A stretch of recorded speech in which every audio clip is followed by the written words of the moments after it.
J'ai mis ma nouvelle pièce et comme vous pouvez voir, bon, l'arbre que je pense garder, dans l'ancienne, il rentrait, la partie d'épaulement du roulement rentrait à l'intérieur. Dans la nouvelle, en fait, elle ne rentre plus parce que l'orifice est plus petit.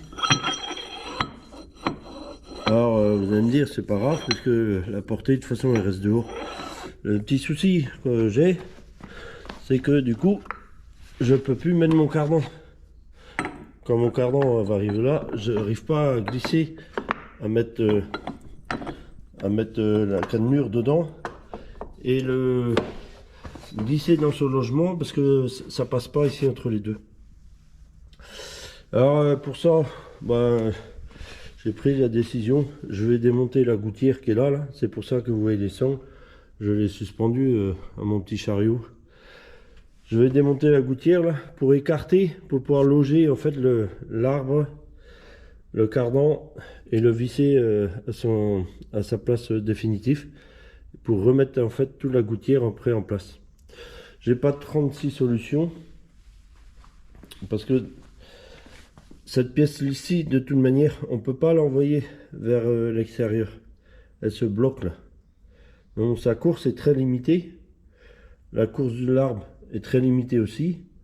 Si peut-être que si l'arbre était rentré beaucoup plus profond dedans, j'aurais pas eu ce souci-là. Bon. En fait, il y a juste une dizaine de boulons à enlever et puis comme ça, la plaque va sortir. Et je vais augmenter ma course pour installer ma transmission. Voilà la situation actuelle.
Bon, maintenant je vois de la course pour aller installer mon cardan.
Le cardan est mis en place.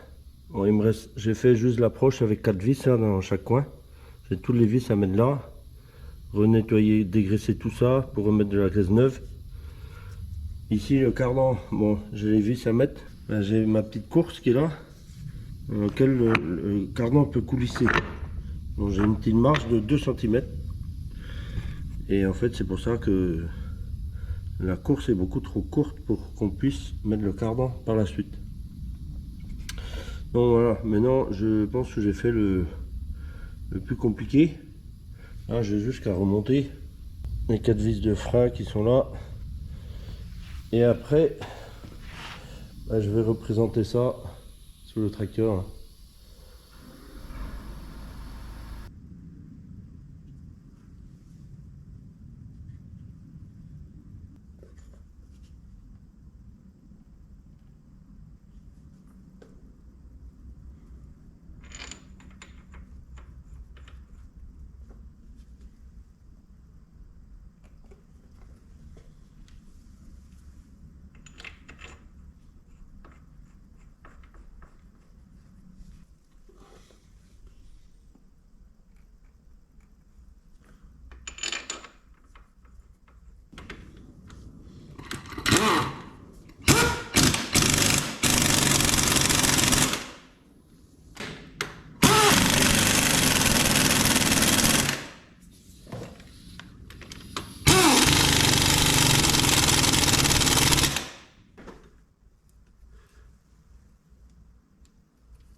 Donc toute la partie là est finie. Ici pour faire le point, j'ai logé, revissé tout, donc j'ai mis des vis neuves ici sur les quatre vis qui tiennent la transmission. Donc ici j'ai remis de l'octite un peu sur toutes les vis, hein. Regraissé tout bien comme il faut là, cette partie là. Maintenant en fait il suffit de présenter le tout sur le tracteur. Et pour ça en fait il va falloir arriver pile poil au niveau de cette cannelure là. Donc le fait de pouvoir lever le pont à l'avant, je peux faire tourner mes roues, ce qui fait que ma transmission va tourner. Alors comme ça j'arriverai plus facilement à la présenter pour arriver pile poil ici là, non, au niveau de la cannelure qui est là. Alors pour ça j'ai une douille qui est ici. Une douille qu'on va mettre ici entre les deux. Là. Et une fois qu'elle sera mise en place, on la recoulisse sur l'autre partie. Et après on la verrouille avec des clips de chaque bout.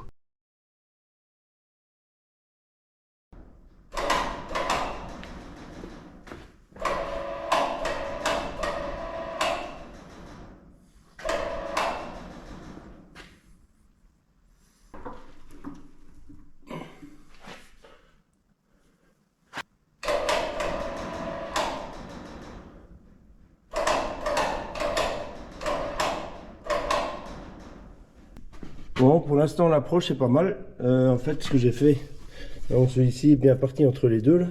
Donc le vérin de suspension, bon, oui, il bouge. Donc là, il est positionné aussi. Maintenant, en fait, il me reste le manchon comme je vous ai expliqué tout à l'heure. Donc il me reste le manchon à mettre. Il est presque en ligne là, et presque en face. Vraiment. Alors ce que je vais faire, je vais baisser un peu le tracteur encore, quitte à lever un peu l'arrière.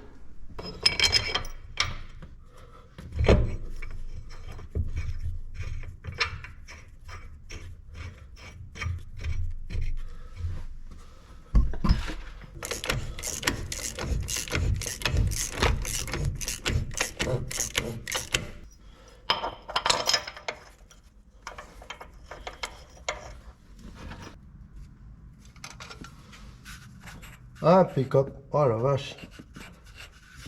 Premier coup. Donc là, pour verrouiller mon embout, là, j'ai mon clip que j'avais mis là, que j'avais préparé pour le glisser là, au niveau de la gorge ici. Là. Bon, bah c'est bon, le manchon est en place. Il est verrouillé par les clips de chaque côté, comme ça il ne bougera plus. Et ceci, je vais les redémonter, je vais mettre du frein finet dessus. Les 4 vis. Là, je m'étais juste servi des vis pour faire l'approche de tout. Je vais les démonter une par une et je vais les souquer tout à l'heure. Après, j'ai une plaque qui va venir ici, mais d'abord, je vais m'occuper de tous les pivots avant. Ça reste que de la tôlerie après qui sera à mettre par la suite.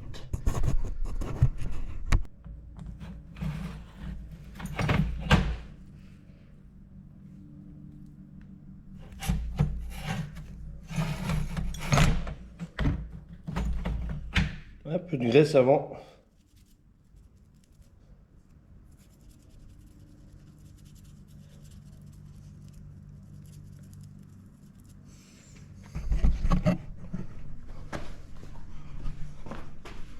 Alors là, ici, je vais loger cet axe là, ici, dedans.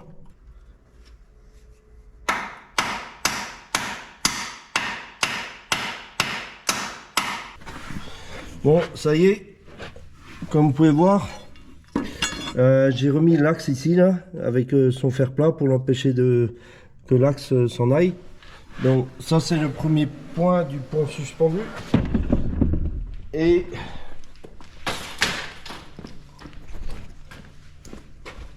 pareil ici. Donc ici c'est pareil, j'ai mis l'axe aussi là sur le vérin. Donc tout ce qui est pont, ça y est, c'est mis en place. Maintenant il me reste l'hydraulique à brancher. Toutes les petites prises hydrauliques là, donc tous les tuyaux qui sont là, et après je vais faire l'électricité. Alors déjà, maintenant que le pont, je vais soulever le tracteur, comme ça je vais pouvoir tirer tout ce qui est, toute la palette qui est en dessous et mon petit transpal.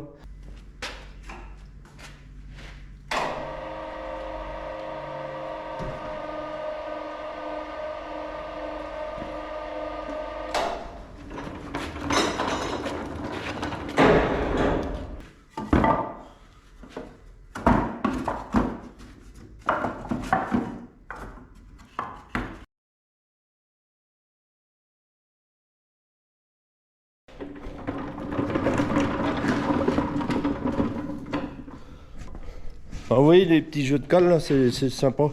C'est des cales que j'ai récupérées, que j'ai coupé en deux, qui servaient à enrouler les paquets de tuyaux d'irrigation. Et je m'en sers comme ça pour faire des petites pyramides. Et puis c'est vachement stable et en même temps c'est très léger, facile à déplacer.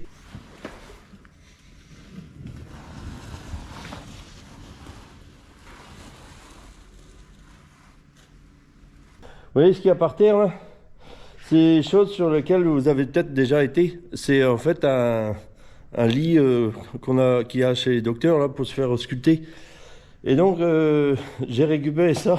Je pense qu'il y a une personne qui va rigoler quand il va voir que je l'ai recyclé aussi. Je m'en sers comme coussin en fait pour aller à genoux par terre des fois. Et sur la grande partie, j'ai installé des roulettes. Alors ça roule super bien parce que du coup, j'ai installé des petites roulettes comme ça. Et pour aller sous les tracteurs, c'est top parce que en fait, comme il y a beaucoup d'espace, bon, c'est vrai que ceux des voitures, ils sont super bas. Pour les tracteurs, ça le fait. Pour aller sous les remorques agricoles, graisser les balanciers, tout ça, c'est vraiment génial. Bon, le tout, c'est de ne pas s'endormir dessus, quoi. Tellement c'est confortable.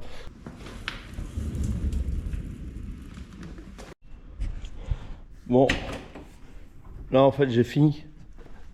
Donc tout est remonté. Les capteurs, les tuyaux, tout ce qui est hydraulique, électrique. Bon, là je vais essayer de mettre le tracteur en route. En avançant un petit peu, normalement on devrait voir le pont se lever. Si tout fonctionne bien, on verra bien.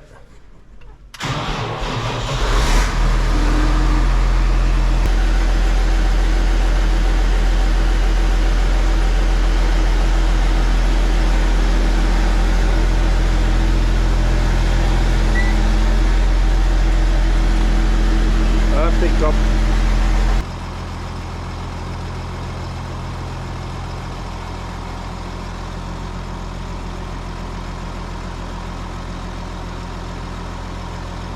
Il a fallu l'amorcer un peu, remplir le vérin. Là on voit qu'il s'est levé là. Impeccable. Bon, je vais le sortir. En fait, il fait du bruit.